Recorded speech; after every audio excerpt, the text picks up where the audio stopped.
Si hoy piensas en Versalles, seguramente te viene a la cabeza una imagen casi perfecta.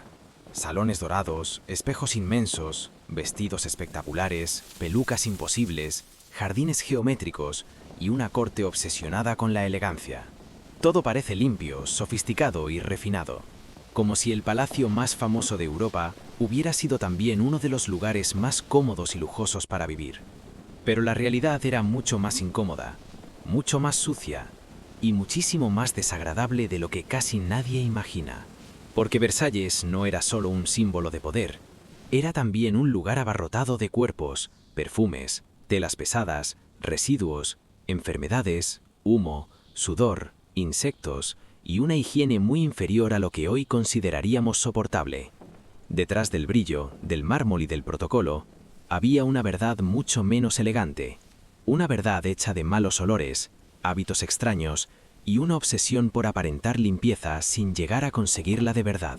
Y eso es precisamente lo que hace tan fascinante a Versalles, que cuanto más lujoso parecía por fuera, más chocante resulta descubrir cómo se vivía realmente por dentro. Lo primero que rompería tu fantasía sería el olor. No el olor ocasional, no una molestia puntual, sino una mezcla constante y pesada. Perfumes intensos, cera caliente, comida, humo, cuerpos sin lavar con frecuencia, telas reutilizadas durante días, habitaciones cargadas, residuos humanos, orina en rincones, sudor atrapado bajo capas de ropa y pelucas que no siempre estaban limpias. Todo eso conviviendo en un mismo espacio, en un palacio inmenso, sí, pero también lleno hasta extremos absurdos. Porque Versalles no era solo la residencia del rey, era una máquina social, un escenario permanente donde convivían nobles, sirvientes, soldados, damas, funcionarios, visitantes, clérigos, criados, peluqueros, sastres, cocineros y músicos, y todo tipo de personas intentando acercarse al poder. Miles de cuerpos entrando, saliendo, esperando, observando, comiendo, moviéndose y respirando en el mismo lugar. Y donde hay tanta gente durante tanto tiempo, la suciedad no desaparece, se acumula. Hoy solemos asociar lujo con privacidad. Una gran casa, una gran habitación, un baño amplio, limpieza impecable, intimidad. En Versalles, el lujo funcionaba de otra manera. El lujo era la exhibición, era estar cerca del rey, era ser visto, era tener acceso. Pero eso no significaba necesariamente vivir con comodidad moderna. De hecho, muchas veces significaba lo contrario. Estar atrapado en un lugar donde todo era apariencia, protocolo y densidad humana. Versalles estaba pensado para impresionar, no para ofrecer bienestar real. Todo allí estaba diseñado para mostrar poder. Los techos altos, las galerías, la decoración, los rituales, la etiqueta, la coreografía de la corte. Pero el cuerpo humano seguía teniendo las mismas necesidades de siempre: comer, dormir, sudar, enfermar, ir al baño. Y es justo ahí donde la imagen dorada empieza a resquebrajarse. Porque uno de los problemas más incómodos del palacio era precisamente la gestión de los desechos. Aunque Versalles tenía más recursos que la inmensa mayoría de lugares de su época, eso no significaba que resolviera bien la higiene. Había letrinas, sí. Había recipientes, sí. Había sirvientes encargados de ciertas tareas, también. Pero la cantidad de personas, la intensidad de la vida cortesana y la propia arquitectura del lugar hacían que el problema nunca desapareciera del todo. En algunas zonas, la gente hacía sus necesidades en vacinillas. En otras se utilizaban espacios apartados, pasillos, rincones, escaleras o dependencias improvisadas. Y aunque eso pueda sonar exagerado, tiene sentido cuando imaginas un palacio gigantesco lleno de personas que pasan horas enteras en ceremonias, reuniones, audiencias, comidas y esperas. El palacio era un espectáculo continuo, y el cuerpo no siempre encajaba bien en ese espectáculo. Además, no todo el mundo tenía el mismo acceso a instalaciones o comodidades. La corte estaba llena de jerarquías. Mientras algunos tenían más espacio, más ayuda y más privilegios, otros vivían apretados, dormían mal y se movían en condiciones muy poco higiénicas. En un lugar donde lo importante era parecer refinado, muchas incomodidades se escondían, pero seguían ahí. Y entonces llegamos a una de las grandes paradojas de Versalles: la obsesión por el perfume. Cuando la gente piensa en la corte francesa, imagina fragancias exquisitas, aromas florales, lujo olfativo. Y sí, el perfume era importantísimo, pero no porque el entorno fuera limpio, justamente al revés. El perfume servía muchas veces para tapar, disimular o combatir el mal olor. No era un complemento a la limpieza, a menudo era una compensación por su ausencia. Perfumar la ropa, el cuerpo, el cabello, los guantes, las habitaciones o incluso objetos cotidianos era una forma de sobrevivir socialmente dentro de un mundo donde el olor podía deletarte, incomodarte o humillarte. Pero mezclar perfume intenso con sudor, humo, tejidos cerrados y aire viciado no produce precisamente una sensación fresca. Produce una atmósfera densa, pesada, casi empalagosa, un lujo que hoy probablemente te resultaría asfixiante. La ropa tampoco ayudaba. Los vestidos, los corceses, los brocados, los chalecos, las medias, las capas, las camisas interiores y las pelucas y los accesorios podían ser visualmente impresionantes, pero eran difíciles de limpiar con frecuencia. Muchas prendas se aireaban, se perfumaban, se prepistaban, se arreglaban, pero no siempre se lavaban a fondo como haríamos hoy. Había demasiada tela, demasiado trabajo y demasiada delicadeza en los materiales.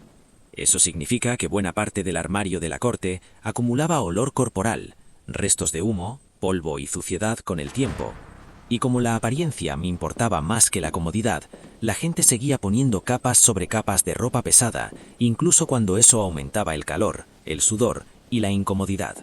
Las pelucas son otro buen ejemplo del espejismo de Versalles. Las imaginamos como símbolo de distinción absoluta, y lo eran, pero también podían convertirse en auténticos problemas de higiene. Eran voluminosas, costosas, difíciles de mantener y susceptibles de atraer suciedad, polvo e incluso parásitos si no se cuidaban bien. En una época donde la limpieza no seguía nuestros estándares y donde las modas imponían apariencia por encima de bienestar, una peluca podía ser signo de prestigio y al mismo tiempo una fuente de picor, calor y mal olor. Lo mismo pasaba con el maquillaje y los productos cosméticos. El deseo de proyectar estatus, juventud, salud o superioridad llevaba a usar polvos, cremas y preparados que no siempre eran beneficiosos para la piel, ni especialmente higiénicos. El cuerpo era tratado como una superficie social, algo que debía parecer impecable a la vista, aunque por debajo la realidad fuera bastante menos ideal. Y luego estaba el calor humano. No el calor acogedor, sino el calor de demasiadas personas reunidas en interiores, con velas, tejidos gruesos, poca ventilación real y actividad constante. En los grandes salones, en los eventos cortesanos, en las cámaras más concurridas, el aire podía volverse sofocante. No hacía falta que hubiera suciedad visible para sentir que el ambiente era opresivo. Bastaba la mezcla de perfumes, sudor, humo y respiración acumulada. Hoy, abrimos una ventana, encendemos ventilación, nos duchamos, cambiamos ropa, usamos jabón abundante y damos por hecho que los espacios deben oler neutros o limpios. En Versalles, el estándar era otro. El objetivo no era eliminar por completo los malos olores, porque eso era casi imposible. El objetivo era hacerlos tolerables, cubrirlos, ritualizarlos, vestirlos de elegancia. Y eso se veía también en la higiene corporal. No es que nadie se limpiara jamás, como a veces se caricaturiza, pero sí es cierto que la relación con el agua, el baño y la limpieza era muy distinta a la nuestra. El lavado completo del cuerpo no tenía la frecuencia ni la facilidad actual. Había aseo por partes, paños, perfumes, cambios de ropa interior, peinados, polvos y múltiples estrategias para mantener una apariencia aceptable. Pero una cosa es estar presentable y otra muy distinta estar realmente limpio según nuestros criterios. Ese matiz es importante. Versalles no era un caos absoluto donde nadie se preocupara por la higiene. Al contrario, se preocupaban muchísimo por la apariencia del cuerpo. Pero esa preocupación no siempre se traducía en limpieza profunda. Muchas veces se traducía en cubrir, perfumar, blanquear, ordenar y disimular. Otro elemento clave era la falta de verdadera privacidad. La vida en la corte era pública en un nivel que hoy nos parecería insoportable. Comer, vestirse, dormir, levantarse, recibir, caminar, sonreír, inclinarse, todo podía convertirse en un acto observado. La cercanía al rey era una moneda de poder, y eso significaba vivir bajo una exposición continua. Incluso los rituales más personales de los grandes personajes podían estar rodeados de asistentes, testigos o normas. En un entorno así, la incomodidad corporal no desaparece, se multiplica. Versalles era una jaula dorada.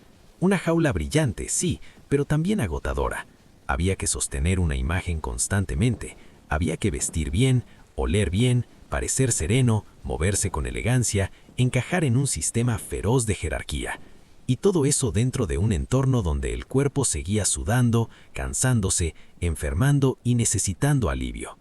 Porque no olvidemos otra cosa, la enfermedad también estaba ahí. El palacio no estaba fuera del mundo físico.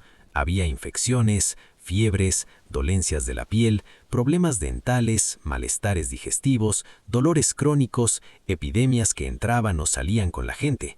En un lugar tan concurrido, con aire cargado y una higiene limitada, la fragilidad del cuerpo seguía siendo muy real.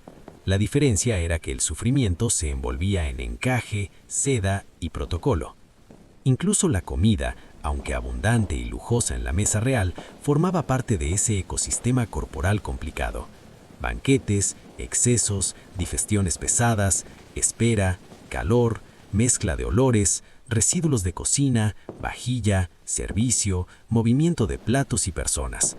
Todo contribuía a una vida cortesana mucho menos limpia de lo que sugieren los cuadros. El lujo no anulaba la materia, solo la decoraba. Y eso es lo más importante que hay que entender sobre Versalles, que no era falso en su grandeza, pero sí en la ilusión de pureza que hoy proyectamos sobre él.